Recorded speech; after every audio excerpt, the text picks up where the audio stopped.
Hello, everyone. Welcome to the Holly Furtick Book Club. I am so excited that you're here. I am so excited to talk about this book and this author.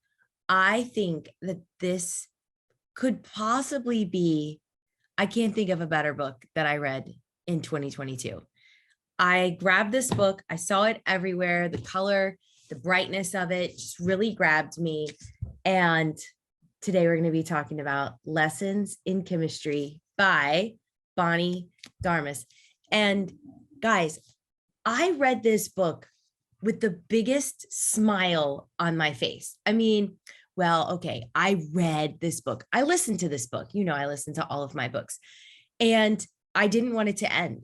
And everything that happened, and there are some tragic things that happened in the book, but for the most part, you're just smiling while you're listening to this story. You're rooting for the main character. Her name's Elizabeth.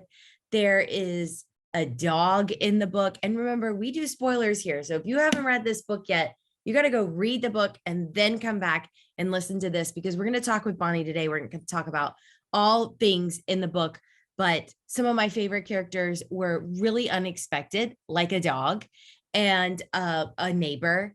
And guys, I'm just telling you, I didn't want this book to end. And I can't wait to talk to author Bonnie Garmus right now.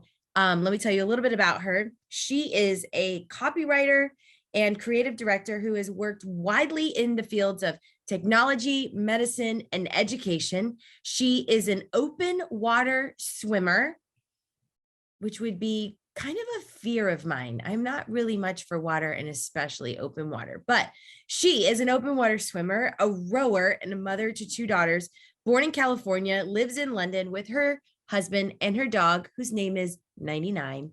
And today we are talking about her debut novel, Lessons in Chemistry. Let's meet Bonnie. Oh, Hi, Bonnie. Hi, Holly. How are you? I'm wonderful. It's so nice to meet you. Like I said, I just thoroughly enjoyed this book. I can't wait to talk to you about it.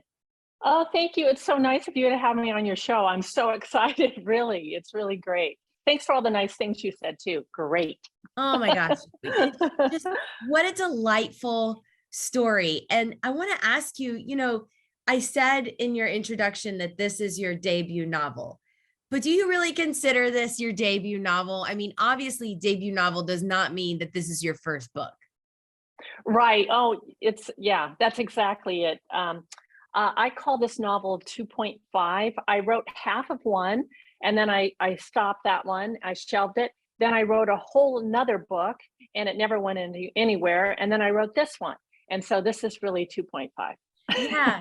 How did you come? So you're a busy woman, you're a copywriter. When do you find time to write as well? Well, I finally decided I wasn't getting much done, in all these years, especially as a writer. I didn't feel like writing when I got home. It was the last thing I wanted to do. So I finally realized, I'm a rower and rowers get up early. And so on the days you don't row, that's when I was writing really early in the morning before work. And that's, it sounds terrible to say this, but I do my very best work early in the morning. So by the time I started working, were they getting my best? I'm not completely sure, but that's kind of how I had to arrange it in order to get through it. So how many days a week do you row? Well, right now I'm not rowing at all, actually, because of this book, but normally I row 4 mornings a week, and we start at 5 a.m. So you have to be there at 5. But yeah, I'm not rowing right now. So now I have no excuse. I just have to get up and write. So you're getting up at 5 every day and you're just writing and letting the characters come to life. Yeah, I mean, mostly I'm battling myself, and working, trying to tamp down my self-doubt the entire time. And also just trying to find the story. I like to write down different avenues and alleys and explore things, because I don't write from an outline. And that's always the way I've worked as a copywriter. So I have the same process I've used in my career, and that's just sort of the way I work. I want to ask you more about that. So you say you don't write from an outline. So are you saying that you didn't know how this book was going to end when you started it? Well, actually, okay, so the day I started this book, I wrote the first chapter, which, all my most of my chapters are fairly short. That one's short. And then I wrote the last 2 or 3 lines of the very end. Okay. And those lines are still there. Which surprised me. I just felt like I had to throw a dart down the road down a dark hallway and try to hit that. And knowing that it might change along the way, but it didn't, which really shocked me. Wow. Okay. I want to ask you more about that. But since we're talking about you wrote the first chapter, will you just read for us? I love to hear authors read a part of a passage from their book. So will you read something to us from Lessons Yeah, in Chemistry? I would be happy to. Um, I'm going to read a small part of when Elizabeth is a mom. This is really about her daughter, Mad. And Elizabeth is a new mom, and she feels like she's not quite very good at it yet. She doesn't quite understand why the baby doesn't do what she thinks the baby should do. But it also starts to see this passage. She begins to realize that this child is almost like an alien that's come to live with her, and she starts to respect that. So I'll read that part. Last week, she peeked on our Mad during nap time and found the child sitting up in her crib explaining something in earnest to 6:30. Elizabeth had hung back, watching in wonder as the baby, wobbling back and forth like a bowling pin threatening to topple, waved her hands as she chattered a steady stream of consonants and vowels strung together haphazardly, like a laundry on a line, but delivered with the kind of passion that made it clear she was an expert in this area. 6:30 stood next to the crib, rapt, his nose stuck between the slats, ears tracking every syllable. Mad paused in midair as if she'd just lost her train of thought, then leaned forward toward the dog and started in again. Gagazazazazazaz, she said, as if clarifying a point. Ba-ba-ba-ba-do-do.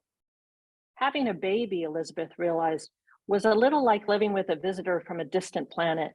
There was a certain amount of give and take as the visitor learned your ways and you learned theirs. But gradually, their ways faded and your ways stuck, which she found regrettable. Because unlike adults, her visitor never tired of even the smallest discovery. She always saw the magic in the ordinary. Last month, Mad had let out a shriek from the living room, and Elizabeth ruined an hour's worth of work in a rush to her side. "What is it, Mad?" she said, swooping in like a helicopter in a war zone. "What's wrong?" Mad, wide-eyed, looked back at her as she held up a spoon. "Look at this," she seemed to say. "It was right here on the floor." I have to tell you, I'm really glad that you read that scene because I was I was so rooting for Elizabeth the entire book, right? But when you get to the part where she has this baby, and having had 3 babies of my own, I'm right there with her. I remember feeling like my entire world was just completely rocked. And what is this thing? And who's gonna help me? And she has no one in her. I mean, I had a husband, she had no one, and I was just feeling for her. And it's funny that you said that they're like an alien, because I mean, it is. It's like this thing, you don't speak the same language and you don't know what they need, and you're just and your hormones and everything, and I'm like, who is gonna help this woman? And bring in her neighbor to just utterly rescue her. And I was like relieved when Harriet comes on the scene, because I'm like, oh, okay, she's going to survive now. She has Harriet, and Harriet's gonna sort of show her the ropes. And I love books about women. I love that's probably my favorite thing to read, is no matter what the time or the genre, but a woman who overcomes just a struggle.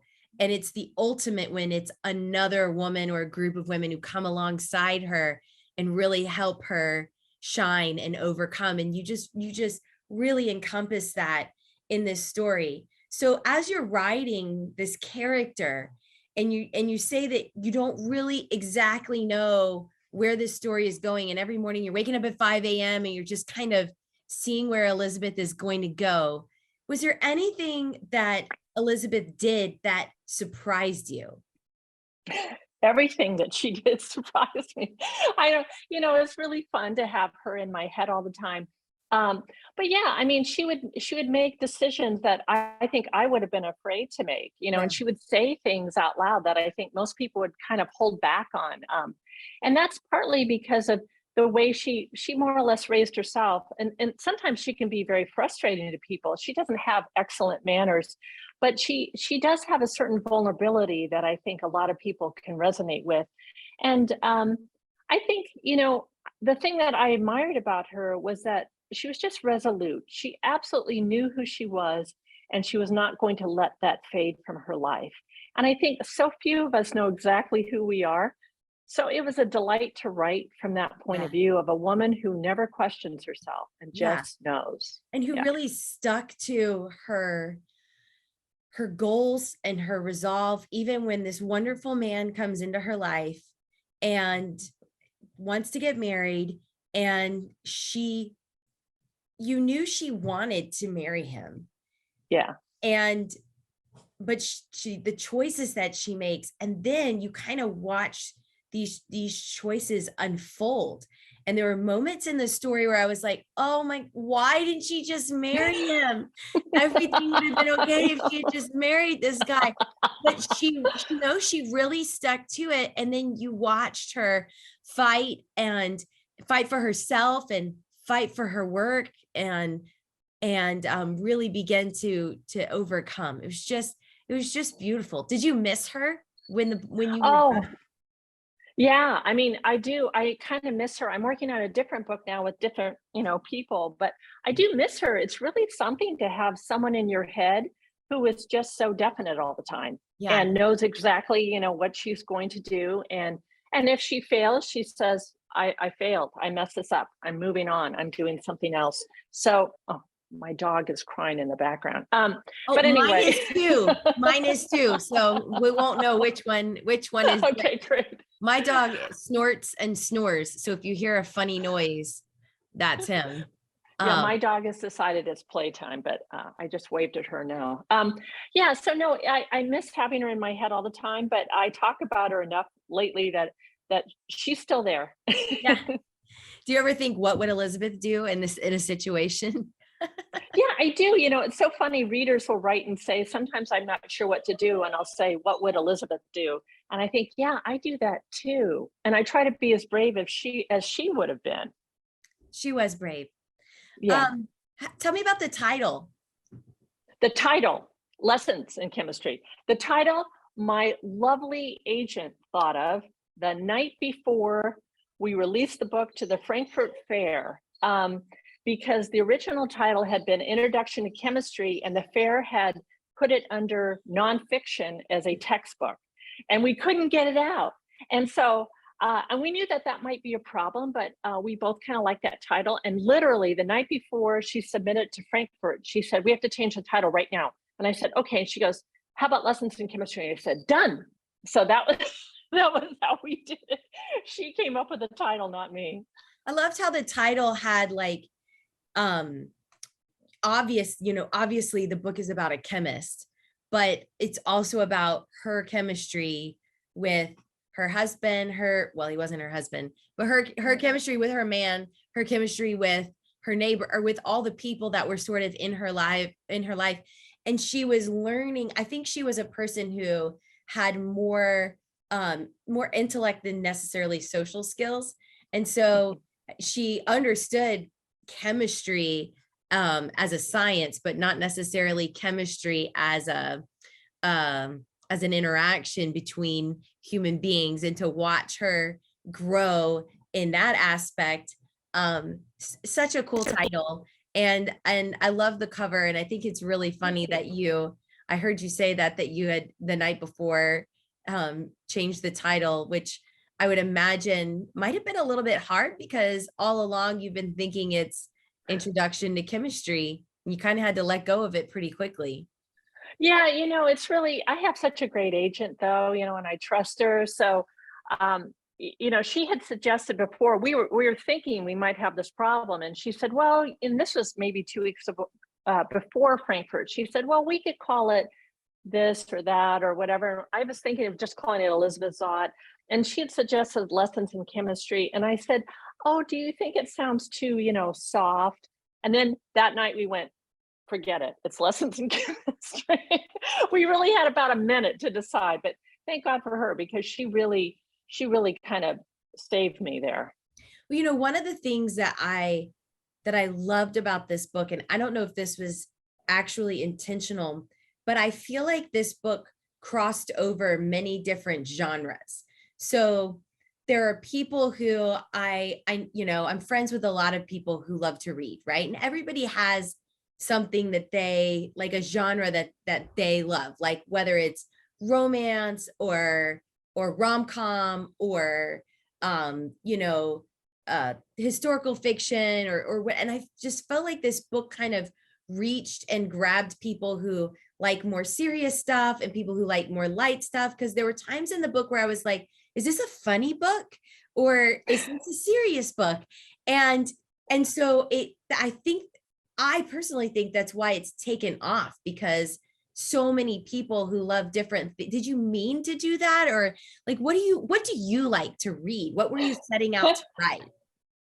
Well, honestly, I sort of have been writing like this for a while for my job. And so I can do several different kinds of voices when I write, and several different kinds of narratives and things that I kind of rely on that I've honed over the years. And this one in particular, I just really think that if you're going to explore difficult topics, you better do it with some grace and with some humor, because otherwise, preaching to people about how they should be is not an effective way to communicate with them. But being empathetic towards people and using humor is the best way, I think, to reach people, especially when things are difficult for people in life. It helps to laugh. It really helps.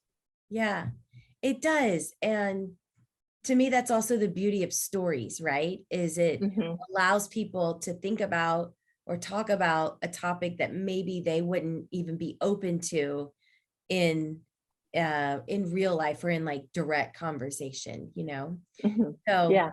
and speaking of unique characters, tell me about 630. Where did you come from? How did you, because I wish you could have seen me. I'm in my kitchen, I'm cooking dinner, I'm listening to the audiobook. And I remember just thinking, wait, is the dog talking? And I was like, no, he's not talking. But you we you hear the dog's thoughts. How did that? Because that's what I mean by like crossing genres. I was like, is this a fantasy book? Is this, what is going on here? And that's what was so delightful and surprising. Where did that idea, did you plan to put this dog in the book? What happened there? Well, I did plan to put a dog in the book. I did not plan to put a thinking dog in the book.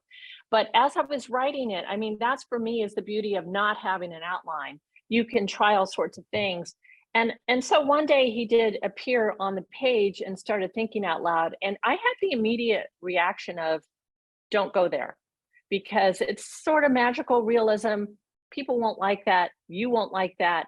Don't go there. But he kept coming back and he kept thinking things. And I suddenly realized I really needed him to help round out Elizabeth Zott, but also to round out all the other people. He is the spokesperson from the animal kingdom coming at us from a whole different perspective and reporting on us. And it was really a delight to spend time with him and write him. He is the only character in the entire book who's actually based on a real live being, or it was my dog Friday, who's long since passed away. But she was really, really smart, and I didn't know it, and I didn't credit her for that. And she'd been horribly abused. And when we got her, my kids thought she was perfect. She was just a wreck when we got her. And we brought her home, and it took about, 6 to 8 months to realize that this dog was super smart and was learning every single thing that we said. and she would prove it to us all the time by retrieving items that we'd mention to each other in conversation, you know. Um, and then we were transferred to Switzerland, and I'm not kidding, she learned German. She was an exceptional dog. And I always, when I was writing, she used to just stare at me from across the room. I always read out loud, and I always felt like she was listening, going, no, not that either. No, I didn't like that one. You know, and I thought, what is she thinking? So I started to put what she was thinking, what I think she was thinking, in the book. I'm telling you, it was it was amazing. It was so surprising to me, and just simply delightful for a character. There's nothing better than a book that introduces an unexpected character, and then a character that you just love.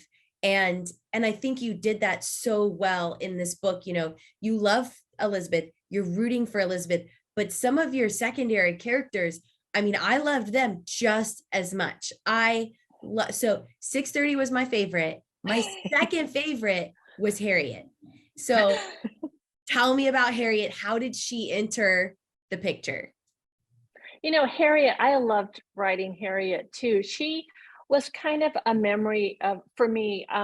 You know, my mom was a mom during this age in the late 50s and the 60s. And I just remembered the women in the neighborhood helping each other. They were all home. A lot of them, I would say, weren't super happy to only be at home and doing this. They had millions of kids. You know, I think the average size of the families in our neighborhood were 5 kids. We had 4. Wow.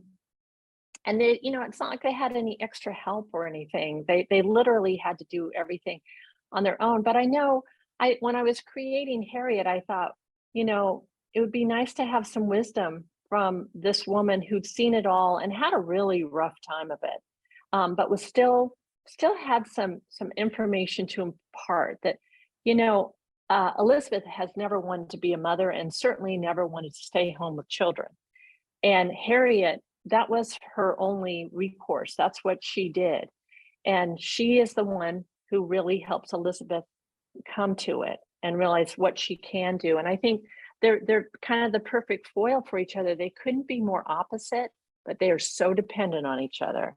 Yeah, and it was beautiful how you kind of showcased that there are so many beautiful aspects of a woman, and some women shine in their intellect, and some women shine in their in their nurturing, and in their ability to come together and have an unlikely friendship, and realize how much they needed each other, and how much Elizabeth, I think that Elizabeth was the type of person who had been her whole life like, I can do this on my own.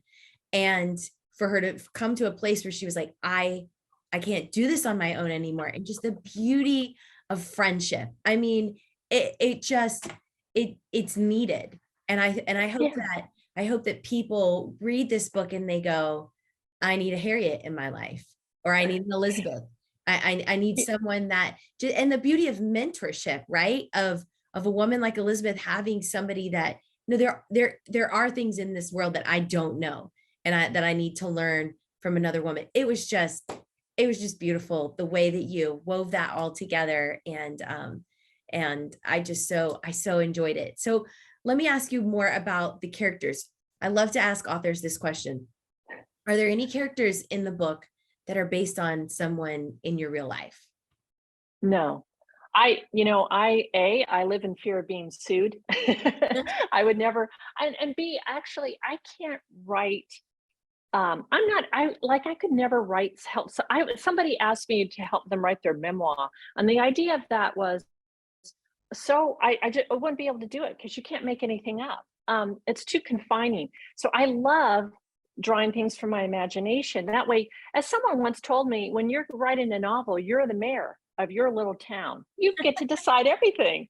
I love that. So that part for me is great. But yeah, I can't base anything on anyone. You know, the character immediately becomes short and wooden. And so it's not worth it. That's so interesting.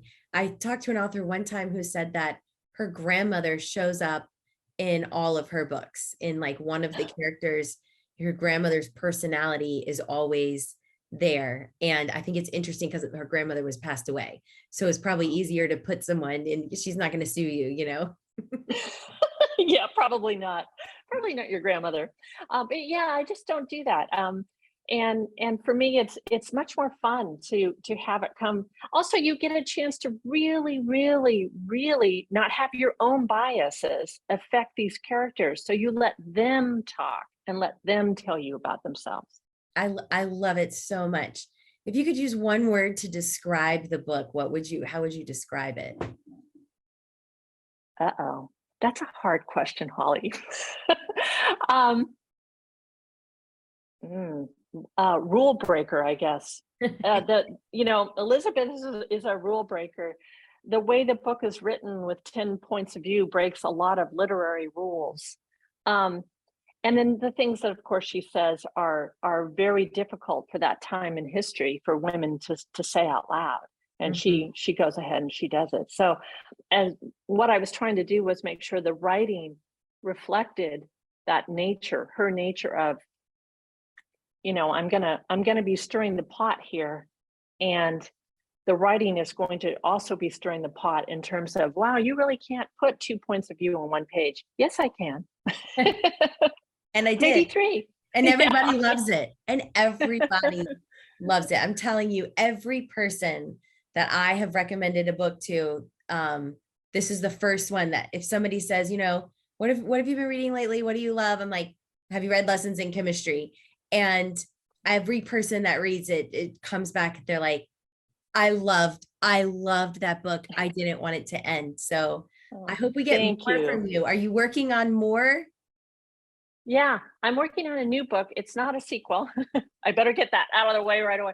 It's not a sequel, but I'm really enjoying this book.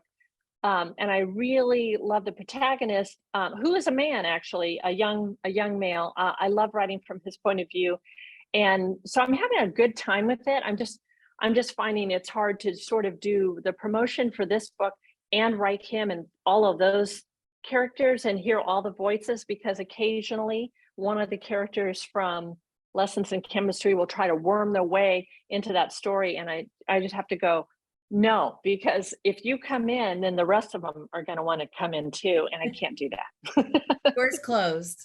Um, Yeah. well, I can't imagine because I know you're still living in Lessons in Chemistry and talking. Everybody wants to talk about this book. I mean, because it's just that wonderful. And so I'm so excited to hear more from you. So before you leave, thank you so much for being on. I know you're super busy. Can you tell me, I love to ask authors about what they like to read. So can you tell me, like, who do you like to read? And is there anything great that you're reading right now that you're like, you have to read this book? Well, I just read something that hasn't come out yet, and I think it is so good. It's a little bit sickening, actually, because it's a sequel, and Okay. I am convinced that I could not write a sequel, but she did. There's a new book coming out by Rachel Joyce. She wrote The Unlikely Pilgrimage of Harold Fry. Okay. And this book is called Maureen, the Angel of the North. And I highly, highly, highly recommend this book. It's beautifully written. And oh, it's very short too. It's like 150 pages. You can just zip through it, but you won't want to zip through it because oh my gosh, she's a master at characters, but this character still sticks with me every day. I mean, honestly, Oh my goodness. highly recommend Rachel Joyce. Rachel Joyce, Yeah, I haven't read her, and I love when people recommend new books. So that's awesome. Thank you so she, much. yeah, she's British, by the way. So Okay. maybe that's why she's not as popular, but oh my gosh, highly recommend. And you're also not British, but you live in Great Britain. Yeah, I know. What is with that? My husband and I were transferred here for his work, Okay. and then now he quit that job, and now he has a small company here. We're still here, but we're all here on a visa, but we actually still own a home in Seattle. So um, we're still American. Good. And thank you again. I mean, what what a wonderful story. And I'm just so happy that our book club could read this book and enter into Elizabeth's world. I just thought everybody needs to read this book. It opens up your Thank eyes. you. It gives you something to divert from life, but also think about important things at the same time. And just such a wonderful work. And Thank you. just so happy and so grateful that you would come on and talk to us today. Oh, it's my pleasure. I was thrilled to get the invite. So thank you so much. Awesome. I really appreciate it. Have a great rest of your day. You too.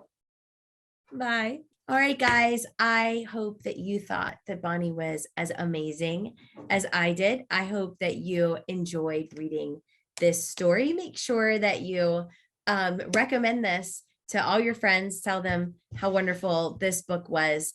And if you enjoyed this book, I'm going to recommend for you a previous book club book that we have read. And there's going to be a little window that you're like little button that you can click to watch the interview with this author, but you got to read the book first. So anyway, the book that I want to recommend to you, and I don't have a copy of it in my hands, but it's Kitchens of the Great Midwest by J. Ryan Straddle. And it is very similar in the fact that it's light and that it's the dog is going crazy in the background. This book is light but important, and it makes you think and it makes you cheer for the characters, and it's unexpected. You're gonna love it. So Kitchens of the Great Midwest would be your next one. Hey, if you have not signed up for the Holly Furtick Book Club, it's so easy. All you have to do is go to hollyfurtick.com, give me your email address. I'm not going to spam you. I promise. I'm just going to send you a little email, tell you what we're reading, what we're up to, when we're meeting. If you want to join us for our live discussion that we have on Instagram, we get on, we talk about the book. We usually get to meet the authors. It's wonderful. So make sure that you join the Holly Furtick Book Club. And if you enjoyed this video, make sure you like it and subscribe and hit the little button so you can know when we have more videos like this coming out. And I'm going to introduce to you our next book. So our next book club that we're going to have is going to be this wonderful story called The Last Thing He Told Me. And we're going to be meeting on November 15th at 8 p.m. So if you're watching this and it's not November 15th of 2022, then you can grab this book and you can join us to talk with author Laura Dave. It's going to be wonderful. And I hope that you'll join us. I hope that you'll sign up. I hope that you'll be here next time for the Holly Furtick Book Club. Have a wonderful day.